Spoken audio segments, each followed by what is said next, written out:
Disciplined Agile. What is it, and why should I care about it? Hi, my name is Paul Bergman, President of World Class Productivity. Today, I will be speaking with Kiron Bondale.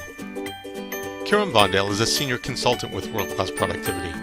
He holds many project management credentials and has been a certified Disciplined Agile instructor since 2016. In today's webinar, I'll be speaking with Kiron to learn more about Disciplined Agile and what it is about Disciplined Agile that should make us all sit up and take notice. Thank you, Paul. So when we talk about Disciplined Agile, the reason that it's important and that we time this webinar right now is it's been approximately 4 or 5 months since PMI acquired Disciplined Agile.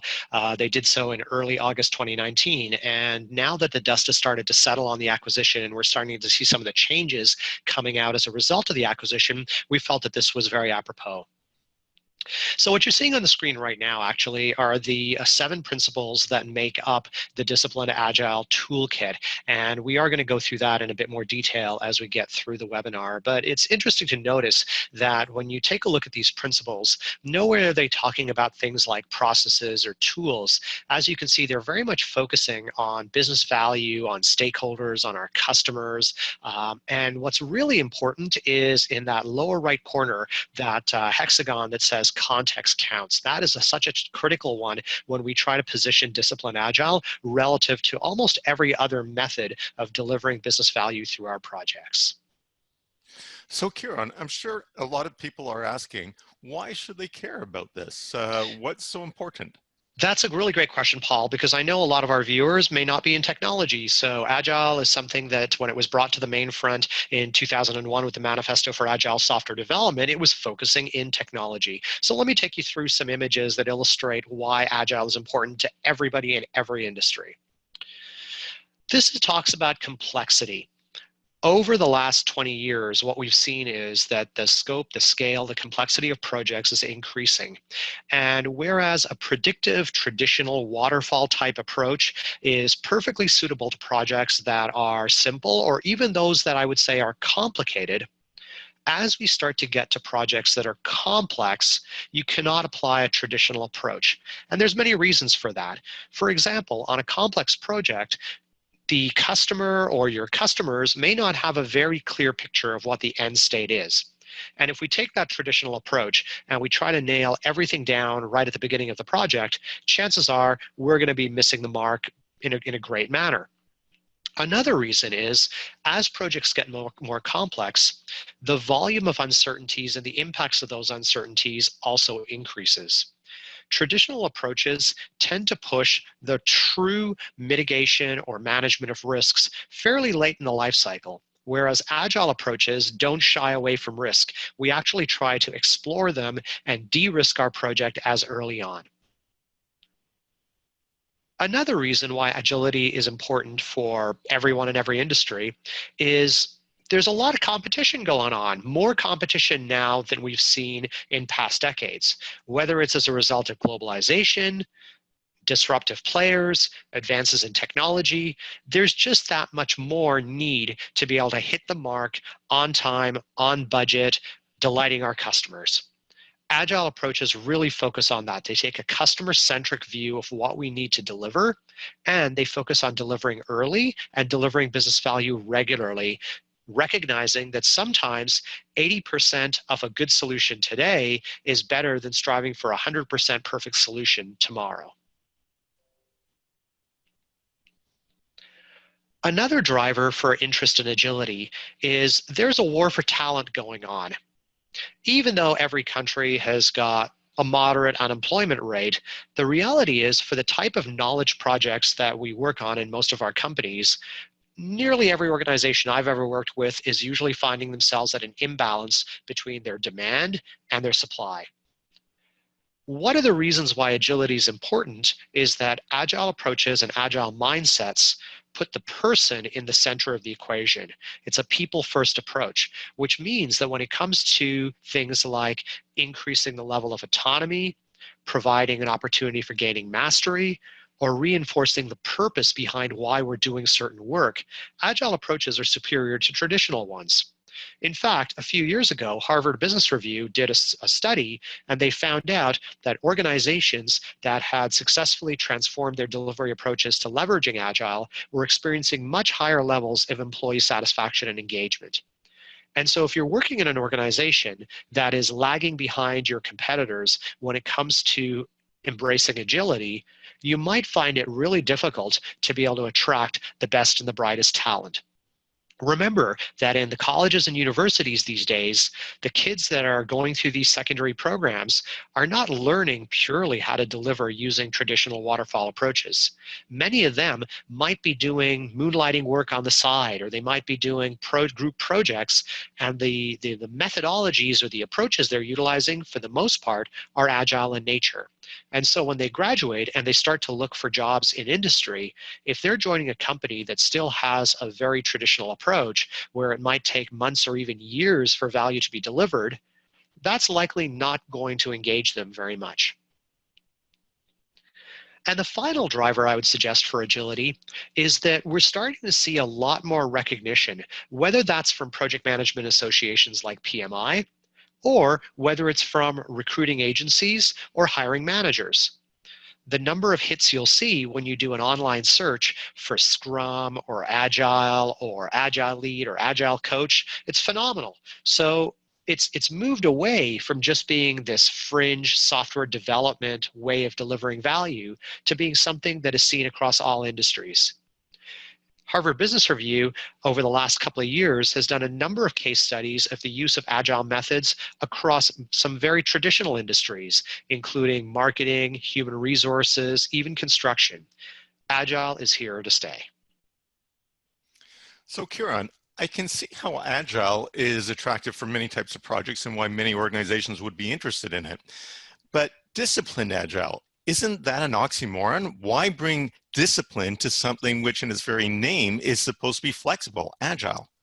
That's a really great question. And what I would suggest is that organizations or teams that try to be agile without being disciplined are actually not being agile. They're doing agile, but really they're being mavericks or they're being rogues. So let's take a look at a few of the reasons why agile approaches demand greater discipline than what traditional approaches would derive. The first is Agile really encourages increasing our transparency. We want to be transparent in terms of where we are on our projects, what we've delivered, what kind of challenges we're running into, what kind of maybe behavioral concerns might there be within our team. We want to be transparent with each other and with our stakeholders. Increased transparency leads to greater levels of trust from our senior stakeholders that increases their willingness to let our team self-organize. So you got to be disciplined if the lights are on and everybody can see what's going on. Short time frames are another reason that discipline is important with Agile. If let's say we're taking a sprint-based approach, we're dividing our project up into these time boxes of let's say 2 weeks. Rather than a typical project where we might have gone for months and months on end saying that we're green, we're on track, but not really providing a quantitative understanding of how things are going, and then we suddenly find out we're in trouble. With Agile, the team is chopping up their work into these short time boxes. And now at the end of that 2-week time box, if they didn't complete the work they forecast that they would be able to complete at the beginning of that time box or sprint, suddenly it's apparent to everyone that they're not on track. So it requires greater discipline. We don't have that opportunity to procrastinate or to kind of sit back and relax and maybe then try to do a last minute cram. Short time windows create a sense of urgency. Another advantage Agile brings that enforces discipline is we have short feedback loops. Rather than going months or even years before our customers are able to see what we've built and are able to critique it and provide us with feedback, Agile encourages very short feedback loops. So rather than building hundreds of components, we might only build 1 or 2. We immediately get feedback on that. And if we've been sloppy in the production of those components, it's going to show and our customers are going to point it out to us. Agile approaches encourage self-organization, self-management, and autonomy. But with that great power comes great responsibility. Just because now a team has the ability to make decisions for themselves, if they choose to go rogue or they choose to operate in a sloppy manner, it's not going to be very long before senior stakeholders come in and take away that autonomy. So if we want that privilege, then we need to also show that we're disciplined about the use of it. Some detractors of Agile will say that Agile is just an excuse for scope creep. And certainly we know that scope creep is bad. Scope creep is unmanaged scope changes resulting in impacts to other criteria that denote project success. Agile certainly encourages and embraces change to our requirements, but how we go about doing that and how we go about communicating that and keeping stakeholders in the loop and understanding the impacts on time and cost, that still has to be done in a disciplined fashion. Yes, we might reduce the amount of administrative burden required to change requirements, but that doesn't mean that we're building a solution that's taking us nowhere. And finally, even though an agile team is supposed to be self-contained and whole and they're delivering business value, for most of us, we're working in large organizations, enterprises, and no single project acts as an island. There are dependencies that that project team will have on other control and delivery partners. There might be roadmaps or standards or policies in that enterprise that project teams are expected to follow. For example, privacy policies, finance policies. Agile requires discipline because even though we have control over the solution that we're designing and how we're going to go about delivering it, we need to align and comply with those enterprise standards. If we're undisciplined, if we've gone rogue, it's not going to be long before they shut us down. So I understand how agile without discipline is really not sustainable and will likely not succeed in the end for an organization. And you've brought up some good challenges. What are some of the other challenges that organizations or individuals would expect trying to implement agile and discipline agile in particular?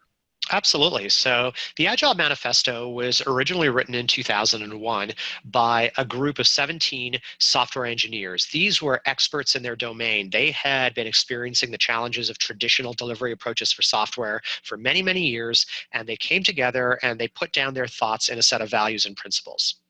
The problem is it was by software engineers for software products, and that represents a very small fraction of the projects that are executed across the world. On top of that, what we see is that while there are many agile frameworks or methodologies out there, Scrum, Kanban, Lean, extreme programming, what we find is most agile frameworks are actually very prescriptive, which kind of sounds like the antithesis of agile. Agile is about let us figure out how we're going to deliver something, and yet you have frameworks that are being very prescriptive. Well, you got to do this ceremony or that ceremony. You got to define these roles. You can't have a team that's bigger than so many players. You've got to be co-located. It's very prescriptive, and that can sometimes detract from the ability to be agile. On top of that, what we find is that some frameworks are revolutions. They're not evolutions. Scrum is a great example of that. It's the most popular, the most frequently referenced agile method. And yet, Scrum would say that if you don't adopt all of Scrum, you're not being Scrum. Well, then that means we need to find a way to distill all the roles we have in our delivery organization to just 3 roles. You're either a product owner, you're a Scrum Master, or you're a development team member.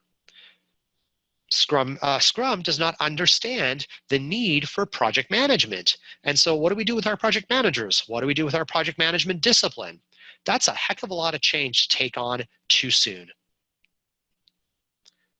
It's also important to recognize that taking these simple values and principles that were captured in the manifesto and trying to apply them to an enterprise context where we have many, many delivery and control partners, where we have hundreds of projects, where we have legacy solutions, and where we have complex vendor relationships, that is much more complex than it is when we're dealing with a startup company that has 1 product and a dozen employees working out of someone's home office.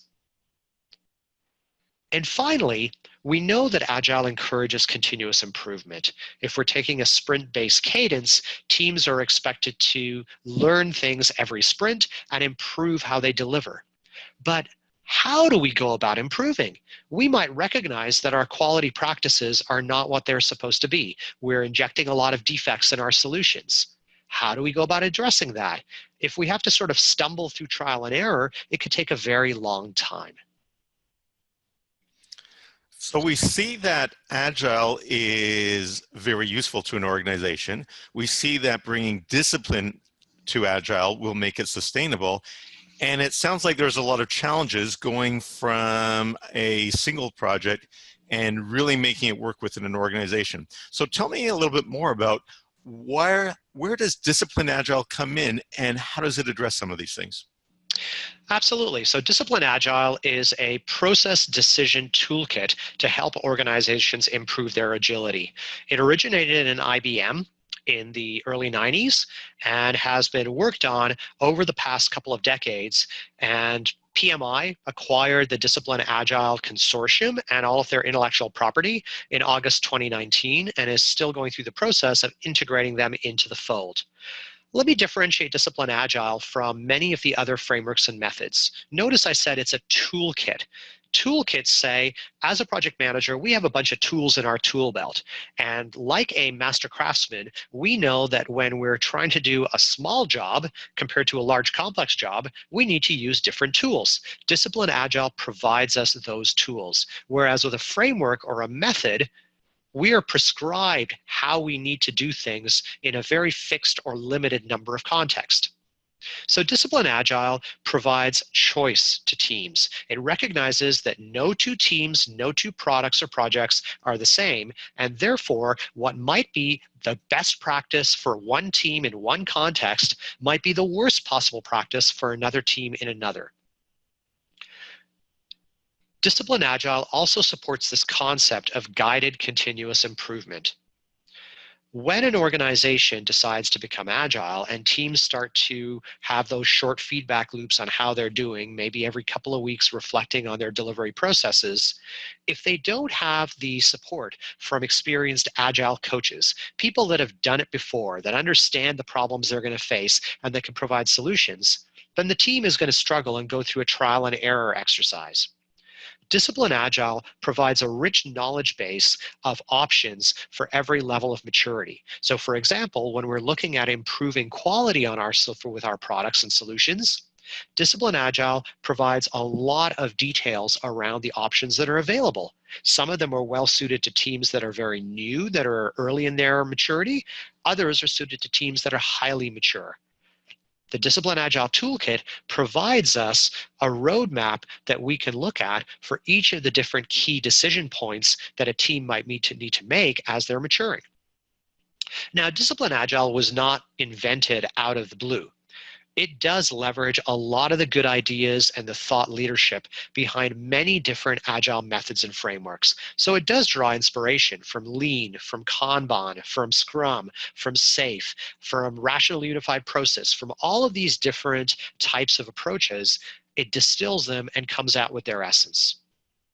What's really great about Disciplined Agile is, let's say your organization decides to go with a Scrum-based approach, or maybe you're in manufacturing and you prefer a Kanban-based approach.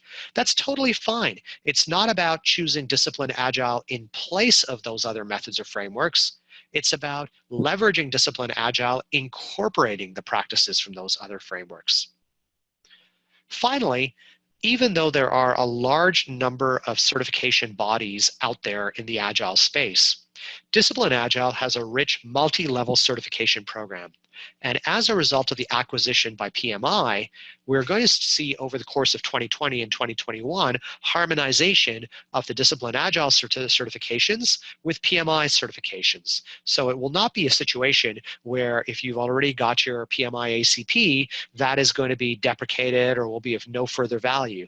No, they're finding a way to fit that into the overall roadmap for Agile from PMI's perspective.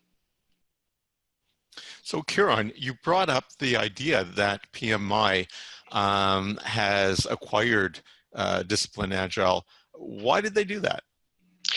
Yeah, that's a really good question. I think most of our viewers will remember that a few years ago, PMI partnered with the Agile Alliance to develop this new guide called the Agile Practice Guide, and that was launched concurrently with the PMBOK 6th edition.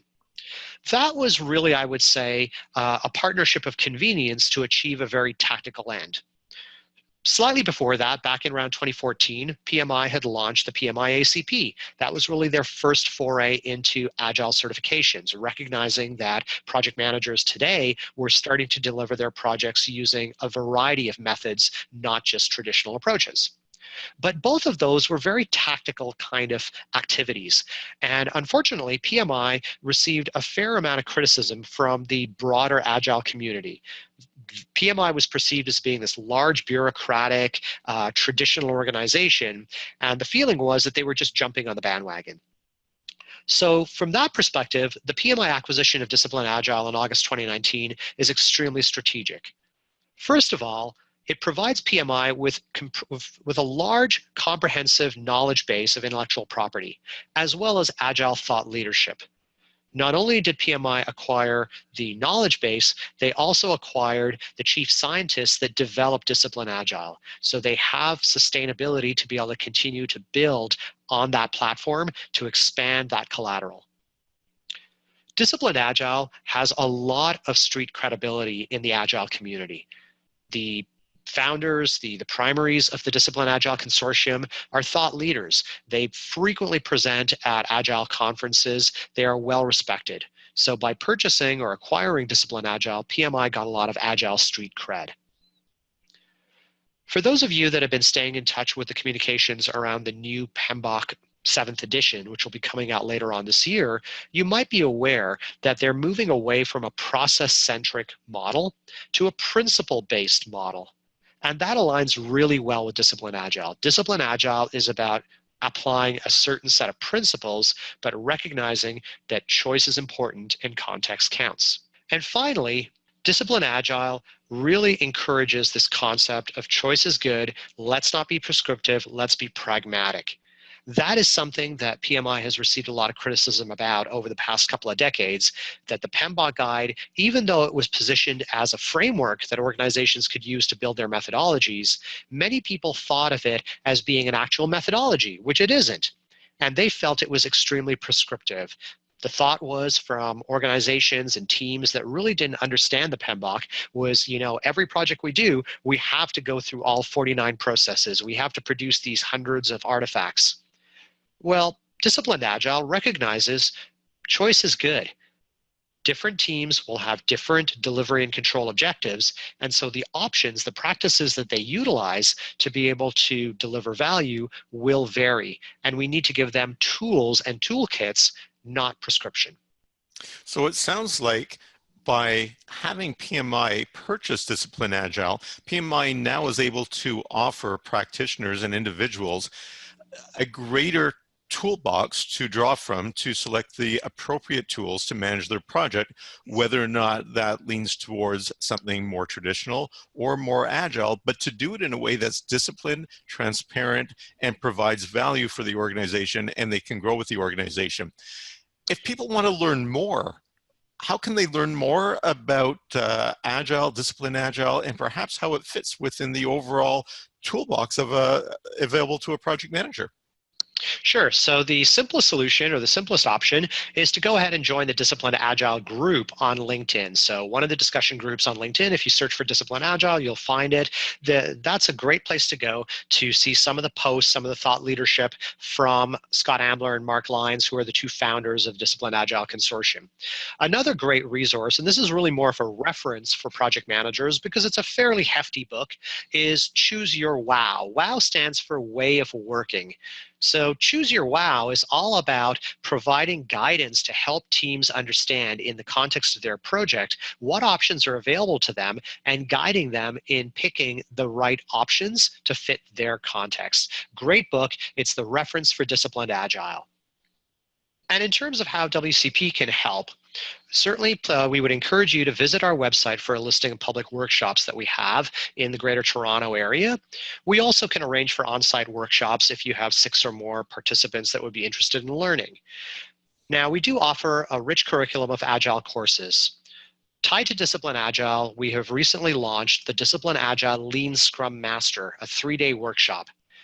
This course is focused on individuals that have some experience with Agile. Maybe you took our Agile Project Management Hands-On Fundamentals course.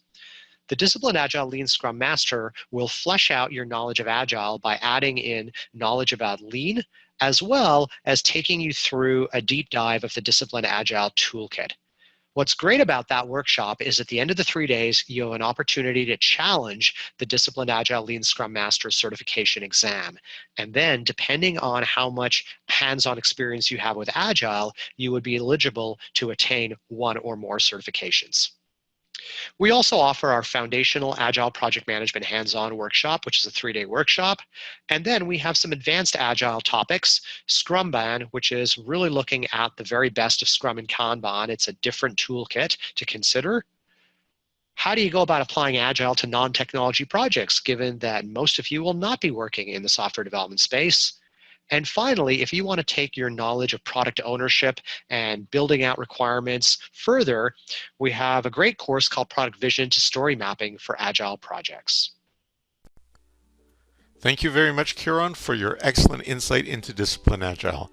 I also want to thank everyone who attended the session. If you have any questions or would like more information on what was covered in this webinar, we would love to hear from you.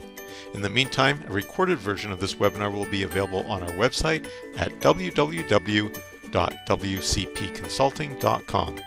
Thank you, and best of luck with all of your projects.